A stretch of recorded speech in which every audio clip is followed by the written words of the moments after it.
안녕하세요. 내 집을 짓고 싶은 예비 건축주를 위한 땅부터 집까지 전체 일정 엿보기 세 번째 강의를 시작하겠습니다. 지난 시간까지 땅 선정과 공사 예산의 책정, 내역 작업의 중요성에 대해서 알아봤습니다. 이번 시간에는 건설사 선정 전 알아야 할 내용과 집이 다 지어지고 난 후 무엇을 해야 하는지 알아보겠습니다. 설계가 끝났다면 건설사를 선정해야겠네요.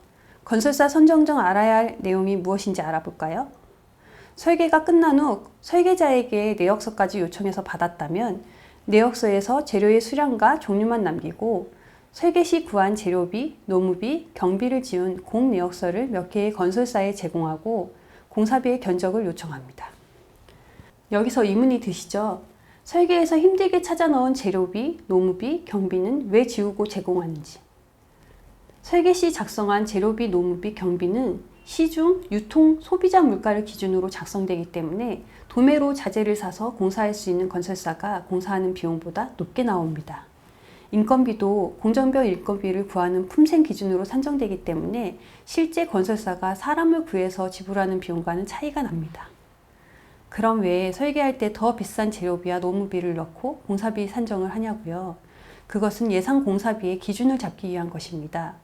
어떤 건설사는 벽돌을 쌓는 조적공사에서 더 비용을 줄일 수 있고 어떤 건설사는 뼈대를 만드는 철근 콘크리트 공사에서 비용을 크게 줄일 수 있지만 일부 공정에서는 우리가 산정한 공사비보다 공사비가 더 나가는 공정도 있습니다. 건축주와 설계자는 설계한 내용으로 설계 내역을 내서 안정적인 공사비를 가늠해보고 건설사에서는 공내역을 제공해서 건설사에서 자신이 제공받는 자재비와 실제 시공 가능한 인건비를 엑셀로 적어 넣으면 업체마다 같은 물량의 같은 제품을 사용해서 각각의 공정을 이행했을 때 공사비가 각각 다르게 나오고 이것을 취합하면 직접 공사비 자체가 업체마다 다르게 나옵니다. 여기에 지난주 말한 간접 공사비인 원가 계산할 때 이윤과 관리비 등을 조정해서 간접 공사비 또한 다르게 견적을 제시하니 5개 업체에 맡기더라도 다 다른 공사비 견적을 제출하겠네요. 지난 강의에서 저는 관공서가 아닌 일반인 설계 시 내역을 건축공사분만 낸다고 말씀드린 거 기억하시나요? 전체 공사비는 다음에 각 공정별 공사비로 구성됩니다. 건축, 토목, 전기, 기계, 통신, 소방 등이죠. 관공서에서 발주하는 경우 나머지 공정에 대한 내역도 모두 냅니다. 민간인 설계 시 나머지 공정에 대한 내역을 내지 않는 이유는 설계 내역이 너무 많이 나와서입니다. 예를 들어 전기공사인 경우 실제 공사할 때는 하루나 이틀 동안 4, 5개층의 전등을 다 다는 경우도 있는데 내역을 내서 품셈으로 풀면 하루에 전등 10개 내외 다는 것으로 품셈이 산정되어 있으니까 일반인이 전체 공사비를 받으면 참 머리가 아파집니다. 그래서 나머지 공정은 자재와 공법만 규정하고 설계서대로 시공하는 기준으로 건설사에게 각각 견적을 받아 전체 공사비 제안서를 받습니다. 건설사에 공내역을 주고받는 건설사 산정 기간은 한 달에서 2달 정도가 적합한 것 같고 한 업체에 주고 기다렸다가 다른 업체에 주고를 반복하다 보면 3-4달도 후딱 넘어가서 나중에 공사 착공이 늦어져서 건축주의 마음이 급해질 수 있으니까 설계 끝나갈 때부터 건설사를 알아보셔서 설계가 끝나고 내역이 나오면 설계 도면과 공내역을 여러 업체에 한꺼번에 제공하고 견적이 나오면 여러 업체를 집중적으로 만나면서 협의하셔서 나에게 맞는 업체를 찾으시는 방법이 건설사에게 휘둘리지 않고 건축주가 일정대로 공사를 시작하기에 도움이 될 겁니다. 내 집을 짓기 위해 만나야 하는 전문가를 알아볼까요? 이제 다 아시겠지만 설계할 때는 건축사를 만나서 설계해야 하고 공사할 때는 건설사를 선정하고 감리자를 선정해야 합니다. 여기서 여러분이 꼭 아셔야 할 사항은 설계자, 감리자는 공사비에서 어떤 이익도 취하지 않고 단지 설계와 감리비를 받고 공사에 대한 설계와 감리를 한다는 거죠. 공사를 통해 이익을 취하는 곳은 건설사뿐입니다. 이건 굉장히 중요하게 건축주가 꼭 기억하셔야 합니다. 건축주는 최소한의 비용으로 좋은 건축물을 얻고 싶고 건설사는 최소의 비용으로 집을 짓고 싶고 이윤을 더 남기고 싶어 하니 최소의 비용으로 무언가를 하고 싶어 하는 것은 건축주와 건설사의 공동의 목표로 보여집니다. 여기서 중요한 건 건설사는 최소의 비용을 들이고 싶어서 이것저것 최소의 비용으로 할 수 있는 것을 건축주에게 제안하지만 실제 그 안에는 최대의 이익 추구가 숨겨져 있다는 걸 잊으시면 안 됩니다.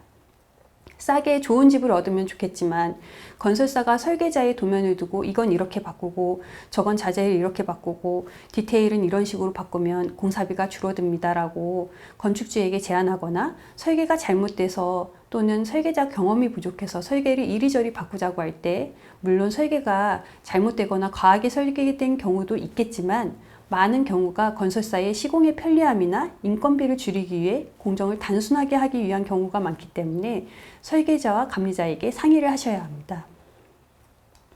믿을 만한 설계자와 감리자를 선택했다면 설계자와 감리자는 공사비에서 어떤 이익도 취하지 않으니 전문가인 그들과 꼭 협의를 통해서 의사결정을 하시는 게 좋은 건축물을 얻기 위한 가장 중요한 건축주의 마음가짐인 것 같습니다. 건설사 선정 시 업체가 시공한 건축물 방문해서 하자가 발생했는지, 공사 마무리는 잘 됐는지, 무리한 추가 공사비 요구는 없었는지에 대한 확인을 이전 경험했던 건축주에게 알아보는 것도 중요합니다. 건축물이 다 지어졌다면 이제 건축주는 무엇을 해야 할까요? 물리적으로 건축이 완성되면 건설사와 감리자, 설계자는 시청이나 구청에 준공검사를 신청해야 합니다. 굉장히 많은 준공서류를 제출하고 준공검사를 신청하면 각 지자체 공무원을 대신해서 지정받은 건축사가 도면대로 적법하게 공사가 완료됐는지 현장 확인 후에 사용 승인이 완료되면 건축주가 입주하게 됩니다. 준공서류 검토 및 준공검사 기간은 짧게는 3주에서 한 달 이상 걸리기도 합니다. 이때 주의할 사항은 설계 때부터 또는 공사할 때 불법 중축을 하기 위해 허가 도면과 다르게 일부 시공을 해놓은 부분이 있다면 준공검사 때 대부분 걸러집니다. 과하게 불법적인 시공을 했을 때 준공검사에서 통과가 되지 않고 불법 건축물로 남을 경우도 있습니다. 처음 설계해서 허가를 받을 때까지 불법적인 부분은 거의 없을 거예요. 불법이 있으면 허가가 나오지 않으니까요. 하지만 허가 받을 때와 다르게 시공하고 싶거나 하시면 설계자나 감리자에게 상의하셔야 합니다. 설계 변경을 해야 되는 경우도 있고 경미한 경우는 그냥 시공해도 무방한 경우도 있고 불법적인 부분도 있으니까요.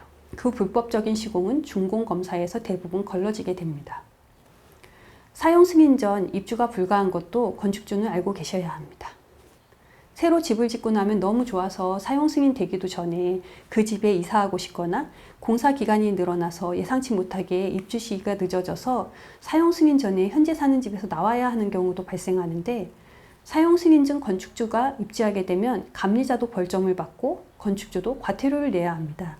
아무리 빨리 들어가 살고 싶더라도 사용 승인 전 이삿짐도 옮기면 안 되니까 이 점 유의하시기 바랍니다. 그럼 사용 승인 이후 건축주가 할 일을 알아볼까요? 사용 승인이 되면 바로 이사하셔도 됩니다. 그리고 해당 구청에 방문하셔서 취득세를 납부하셔야 하는데요. 건설회사와 계약한 내역서를 가져가시면 실제 공사비로 건축물의 취득세를 납부하게 됩니다.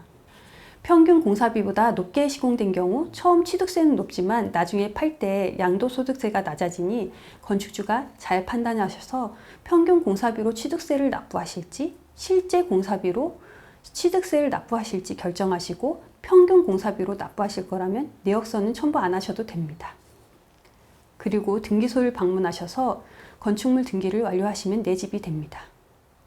지금까지 내 집을 짓기 위해 땅 준비부터 집까지 전체 일정과 건축주가 알아두셔야 할 사항에 대해 알아보았습니다.